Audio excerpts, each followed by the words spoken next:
Kalau lu nonton video ini sampai habis, gue yakin setelah video ini habis, lu akan dapatkan 5 mindset keuangan yang akan sangat berguna bagi anak 20-an. Karena gue berhasil hidup untuk memenuhi kebutuhan hidup gue sendiri dengan cara gue kerja keras dan terlepas dari orang tua setelah gue usia 20 tahun. Nah, di sini gua akan kasih step by step yang praktis ya, yang kalian bisa ikuti supaya kalian juga bisa terlepas dari orang tua dan bisa financial independent. Nah, apa saja itu? Yuk, tonton video ini sampai habis. Nah, usia 20, ini gue mutusin untuk hidup mandiri. Dan gue mutusin supaya gue bisa bebas secara finansial. Nggak ada kiriman orang tua, kerja banting tulang, serabutan, shift malam, apapun itu gue lakuin, yang penting halal. Dari situ gue pelan-pelan, gue kumpulin tabungan, gue investasiin, mulai dari beli LTPU, emas, perak, saham, kemudian gue masuk ke Bitcoin yang terakhir. Meski belum banyak, tapi gue tetap konsisten untuk melakukan DCA setiap bulannya. Nah, yang bikin jangan gue terbuka ini bukan besar kecilnya nominal, tapi mainkan mindset gue yang emang gue tahan, yang bikin gue tidak jatuh kembali ke kebiasaan lama gue dan kembali bergantung kepada orang tua.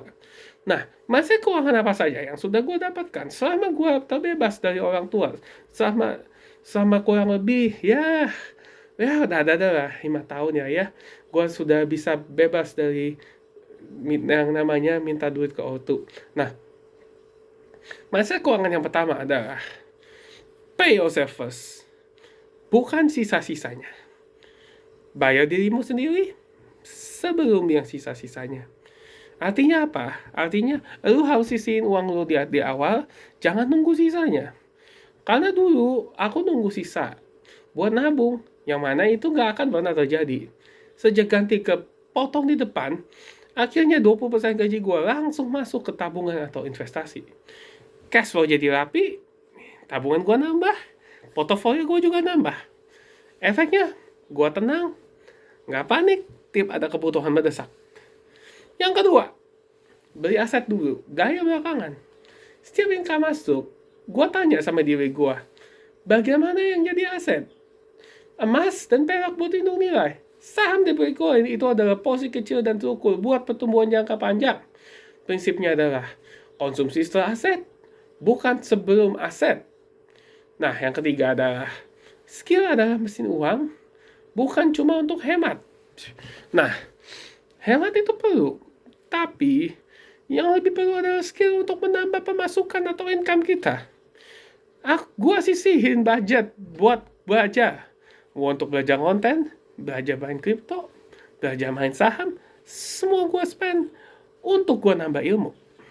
Nah, begitu skill gue naik, rate gue naik, peluang project juga naik, kesempatan juga naik. Ya, nah tapi apa artinya hemat tanpa skill? Ya artinya lu stagnan. Daripada lu berhemat, mending gue ngembangin skill untuk nambahin income gue. Sistem akan niat. Ya, dulu niat gue tuh banyak, tapi eksekusinya bocor abis. Bocor. Nah, gue bikin sistem otomatis, auto transfer ke dana darurat dan investasi setelah kali gue gajian. Pakai aplikasi buat tracking nabung dan juga jadwal review mingguan. Dengan sistem ini, gue nggak perlu kayak kuat ular, kayak tarik ulat ya. Tiap hari cukup patuhi aturannya supaya keuangan gue nggak bocor. Yang kelima, yang terakhir adalah berani terukur dengan resiko yang terukur, bukan nekat. Mandiri itu bikin kita sering main aman. Padahal orang suka sama orang yang berani, tapi terukur dengan resiko yang terukur. Gue pakai prinsip DCA atau dollar cost averaging untuk aset berisiko. Misalnya posisi kecil atau konsisten seperti Bitcoin itu karena gue sudah mengukurnya dengan resiko yang terukur. Diversifikasi sederhana dan selalu setiap mental holding jangka panjang. Berani yang terukur itu bikin kita tumbuh, bukan tumbang. Kecuali lu nekat, lu boncos ya itu salah lu.